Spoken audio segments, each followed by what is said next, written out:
and not just one or two, baby, but 10 medical schools. Hello everyone, welcome to my channel. My name is Adun Alurin and I'm a fourth year medical student studying at the University of the West Indies here in Kingston, Jamaica. If this is your first time seeing my face, welcome to my channel. Since you're new here, I just want to say quickly that my goal for this channel is to create a safe space where medical students, prospective medical students, and anyone really can come and see themselves in my journey. My hope is that through my transparency, viewers like you are able to see that you do not have to be a perfect patty to be successful in the medical profession. I just want to share that with you guys so that you're not alone in this decade-long jungle journey that is medicine. Now, this video is going to be really different, I think, than the ones you've seen on YouTube thus far.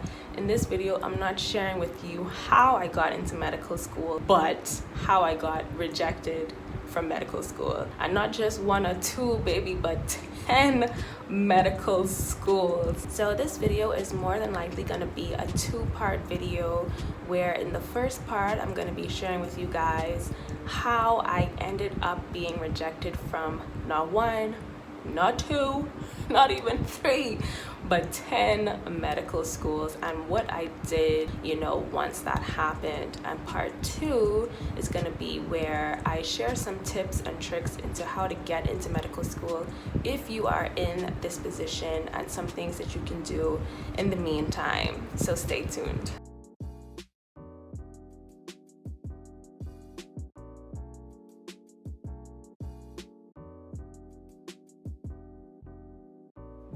So a little bit about me. I was born and raised in the Bahamas, and at my high school, once you're going in the 10th grade, you basically choose like a major of sorts. What it is really is that you just choose classes that you feel are gonna fit, into the career path that you plan to take.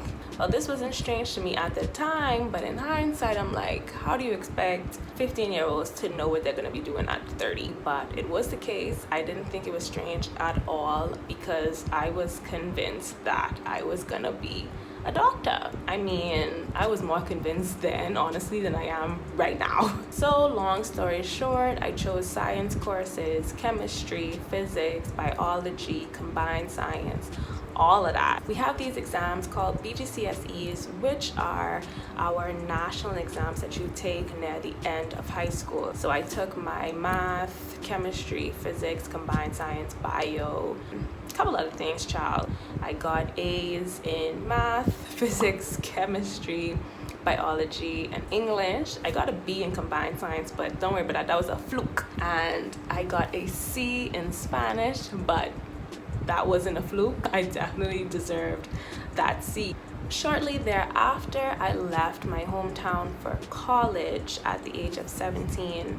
I first started university at the University of Nebraska-Lincoln, and I did really well there. I think my GPA was like 3.9 something, and I spent 2 years there. I absolutely hated Nebraska. No shade, go Huskers and all that stuff, but it wasn't my vibe overall. So I ended up transferring to the University of South Florida in Tampa, Florida, where I finished my first degree. Now, when I was in Tampa, I had more fun. I was doing my own little thing, girl, and yeah, I failed organic chemistry the first time I took it. I just couldn't keep up with it. But besides that, my grades were otherwise pretty good. So about the year before I decided to start putting in my applications for med, I went to my advisor. I remember like it was in the summer or so, and I was like, all right, sis, so what we gonna do? I know my grades a little shaky, but otherwise they ain't so bad. Girl,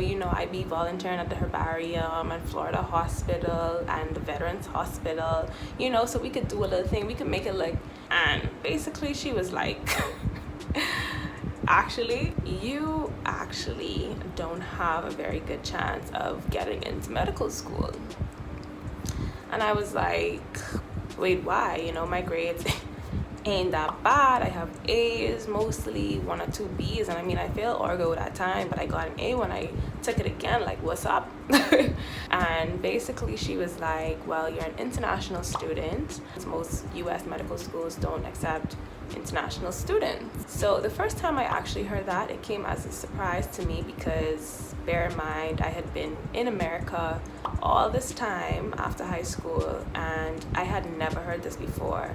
No one ever said this to me when I was in Nebraska, and this was my first time hearing it at USF when I'm already like in my 4th year. So girl, I was hurt about it, and I wasn't even trying to hear that. I remember walking out of her office and I was like, well, child, she ain't know what she talking about. I can do all things through Christ who strengthens me. The whole thing. So I got home, I did my own research, and I made a conclusive list. I mean, it was a full written out list of all the schools that accepted international students for medical school in the United States. It came out to about 45 schools or so. I wish I still had the list, but this was like 5 years ago, so bear with me.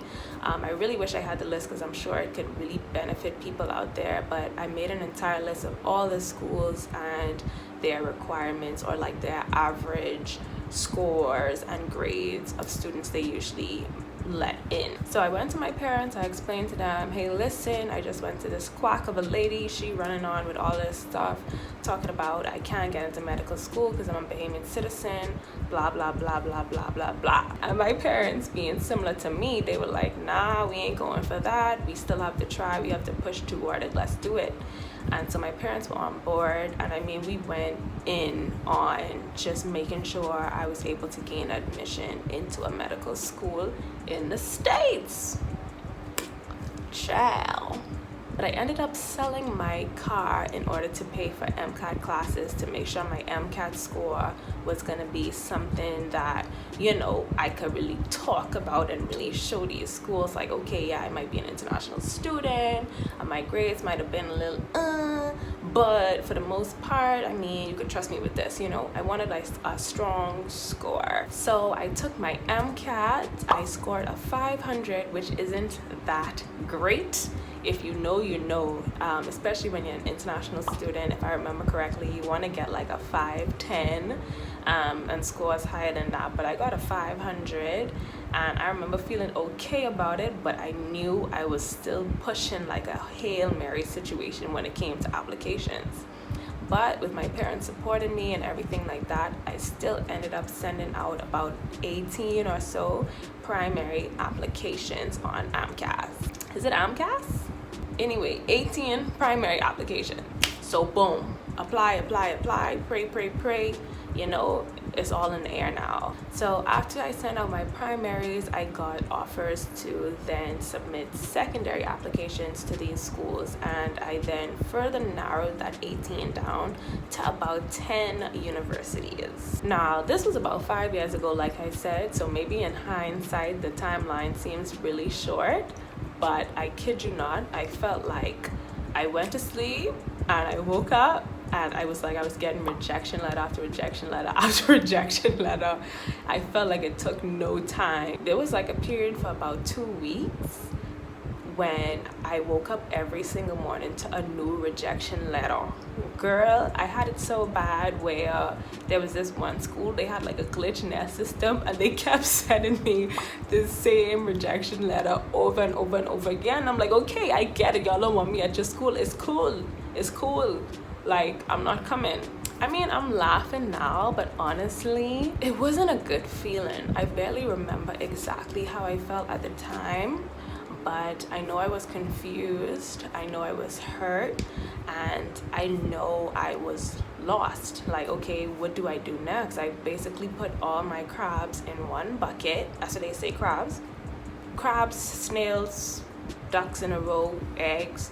I put everything I had in one place, which was US medical school. And at this point, I'm lost. If you're in this position now, trust me, I definitely empathize with you.